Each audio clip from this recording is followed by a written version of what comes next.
नमस्कार दोस्तों, मैं आप सभी का दोस्त एडवोकेट राघवेंद्र सिंह राजपूत अपने वीडियो के माध्यम से अब कुछ समय के लिए आपसे जुड़ूंगा। आपको अगर मेरा वीडियो अच्छा लगे तो इसे लाइक करें, शेयर करें। जैसा आप जानते हैं कि मैं देश के मुद्दों पर बात करता हूं, देश की बात करता हूं।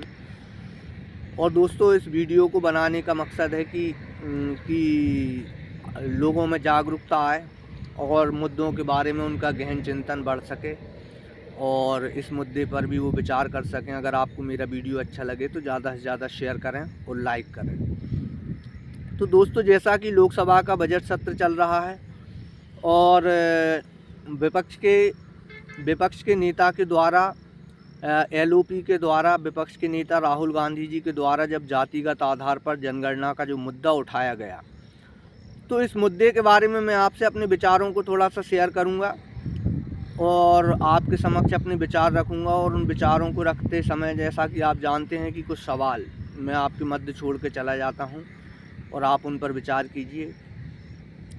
तो जातिगत जनगणना का मुद्दा जैसे ही राहुल गांधी ने उठाया अपने ऐतिहासिक भाषण में, the historical time of India, जैसा आप जानते हैं कि ये ऐतिहासिक समय हिंदुस्तान की हिस्ट्री में चल रहा है।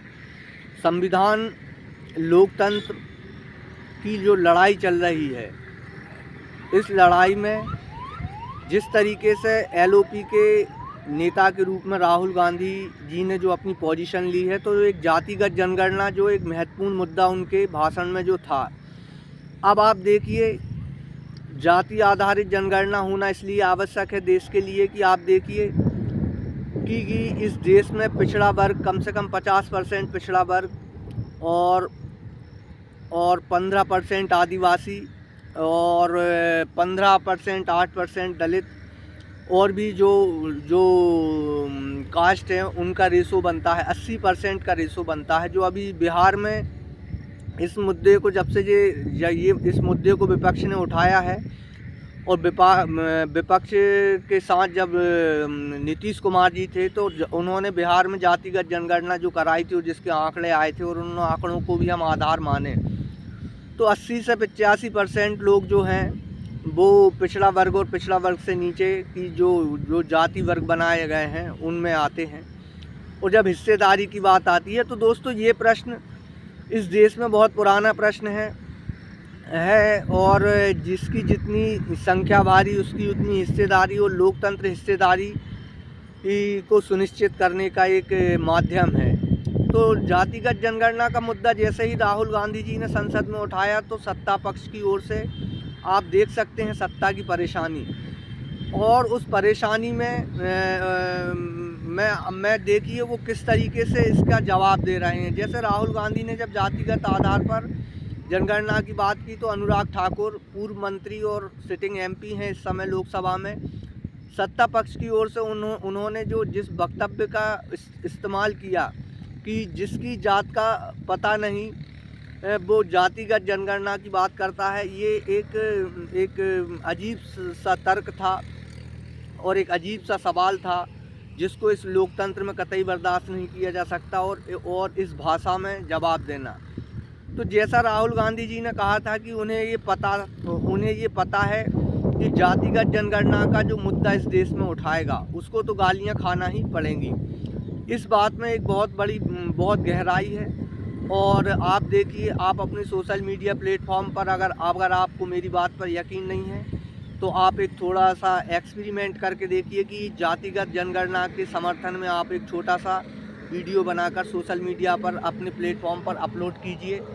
आपको सारी चीज़ों के आप उसके रिएक्शन से समझ सकते हैं कि राहुल गांधी जी ने जो संसद में कहा कि जातिगत जनगणना का मुद्दा इस देश में जो भी उठाएगा उसको गालियां खाना पड़ेंगी। मैं ये समझता हूं उनके कहने का अर्थ है कि जातिगत जनगणना को रोकने के लिए इस देश में कुछ विशेष प्रकार की जो विचारधारा है, जैसा मैं कहता हूं कि मनुस्मृति को लोग धर्म समझ रहे हैं। मनुस्मृति धर्म नहीं है, ये एक अटल सत्य है। और जाति विहीन संरचना और जाति विहीन समाज की जो संकल्पना थी, ऐसे लोगों का ये अपमान है। जो भी जातिगत जनगणना को रोकना चाहते हैं, उनके मंसूबे हैं कि ये देश हमेशा राजशाही में, सामंतवादी उस सोच में और जाति प्रथा में डूबा रहे। और इस देश में साइंटिफिक टेम्परामेंट ना आगे आ पाए। इस तरीके की सोच रखने वाले लोग इस जातिगत जनगणना में पूरा अड़ंगा लगाने की कोशिश करेंगे। ये राहुल गांधी जी का शब्दार्थ था कहने का। और जातिगत जनगणना से दोस्तों हिस्सेदारी तय होगी। और आप देखिए जिस तरीके से आरक्षण के मुद्दे पर सामान्य वर्ग में ग्रास रूट पर, जैसा मैं कहता हूँ कि कई तरीके से व्हाट्सएप यूनिवर्सिटी के द्वारा इस तरीके का ज्ञान बांट दिया गया है कि उनसे ये कहा जाता है, सामान्य वर्ग के लोगों से, युवाओं से, बच्चों से, जो यूथ है, कि आपको नौकरी आरक्षण की वजह से नहीं मिल रही है। जैसा आप जानते हैं, मैं अपनी वीडियो में इस पर एक वीडियो कर चुका हूँ कि जॉब नहीं मिलने का कारण आरक्षण नहीं है, जॉब नहीं मिलने का कारण प्राइवेटीकरण है। जिस तरीके से प्राइवेटीकरण हो रहा है दोस्तों, तो जॉब क्रिएशन ख़त्म हो रहा है। जॉब जो रोज़गार की संरचना बनना चाहिए वो नहीं बन पा रही है, जिसके कारण हर समाज के लोगों को रोज़गार नहीं मिल रहा है। बेरोज़गारों में सभी समाज, सभी जाति, सभी धर्म के लोग शामिल हैं। तो ये बेरोज़गारी जो एक समस्या है, वो समस्या जातिगत आधार पर नहीं है, उसका कारण जिम्मेदार आरक्षण नहीं है दोस्तों।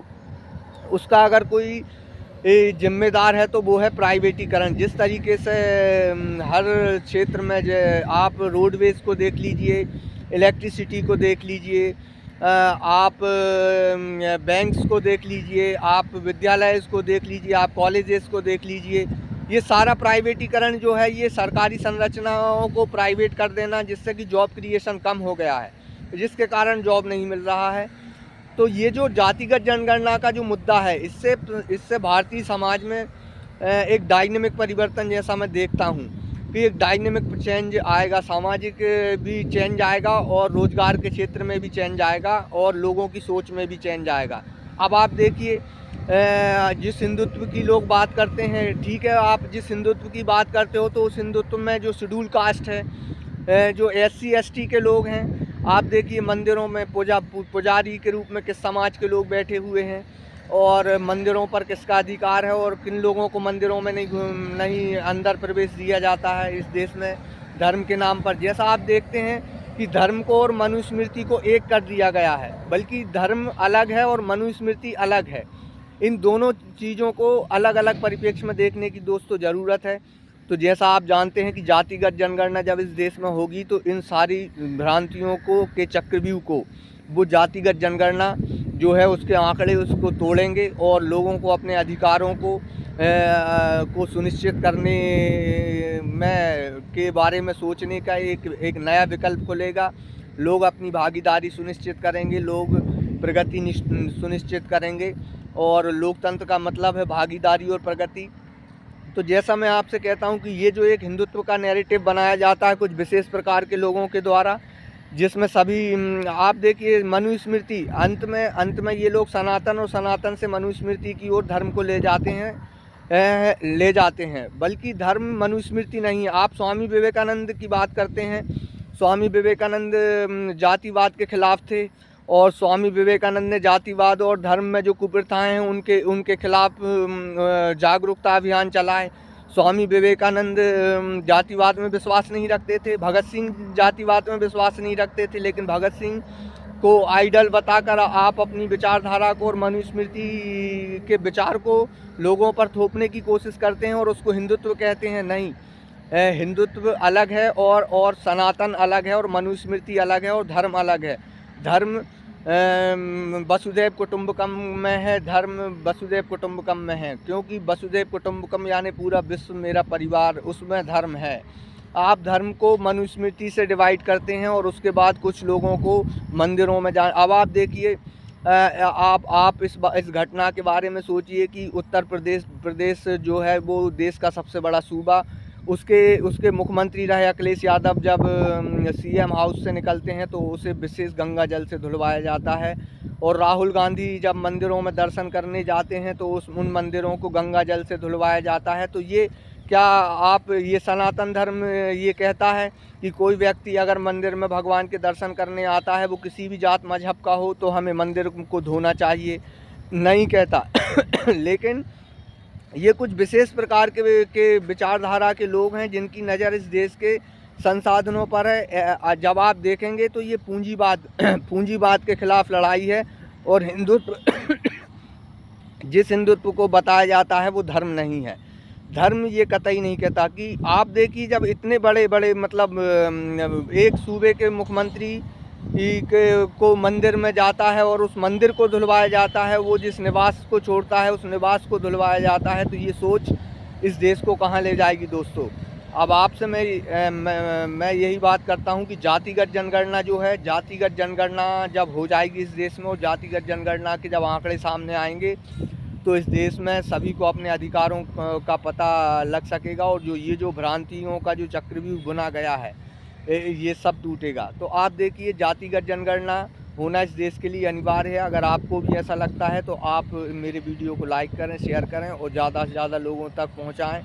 और जो मैंने आपको बताया कि हिंदुत्व में कितनी जातियां हैं और कितने अधिकार हैं और किस तरीके से कुरीतियों को कि कोई मंदिर में जा रहा है, मंदिर को धुलाना, ये धर्म नहीं है। धर्म और मनुस्मृति दो अलग चीज़ें हैं। आप जब महापुरुषों को पढ़ेंगे, स्वामी विवेकानंद को भी पढ़ेंगे, तो वो भी जातिवाद के खिलाफ थे, भगत सिंह जातिवाद के खिलाफ थे। और जो भी हमारे फ्रीडम फाइटर रहे हैं वो सब जाति मुक्त समाज की संकल्पना से संघर्ष से तप कर निकले हुए लोग थे, जिन्होंने हमें संविधान दिया इस देश में। और उस संविधान की मदद से हमने इस देश में इतनी तरक्की की। तो आपको लगता है कि ये विचार जनता तक पहुंचना चाहिए। और आपको अगर मेरा वीडियो अच्छा लगे तो प्लीज़ ज़्यादा से ज़्यादा शेयर करें, लाइक करें। धन्यवाद दोस्तों। आगे आने वाली वीडियो में मैं फिर बात करूंगा देश के अलग अलग मुद्दों पर। आज मैं जातिगत जनगणना की बात कर रहा था। तो जातिगत जनगणना को रोकने के लिए पूरी ताकत लगाई जाएगी इस देश में। लेकिन जिस तरीके से राहुल गांधी ने जो लोकसभा से कमिटमेंट किया, तो मैं बड़ा आशान्वित हूँ कि इस देश में अब जातिगत जनगणना होगी और देश की सच्चाई लोगों के सामने आएगी, जिससे उनके अधिकारों को सुनिश्चित किया जाएगा। नमस्कार दोस्तों, धन्यवाद, जय हिंद।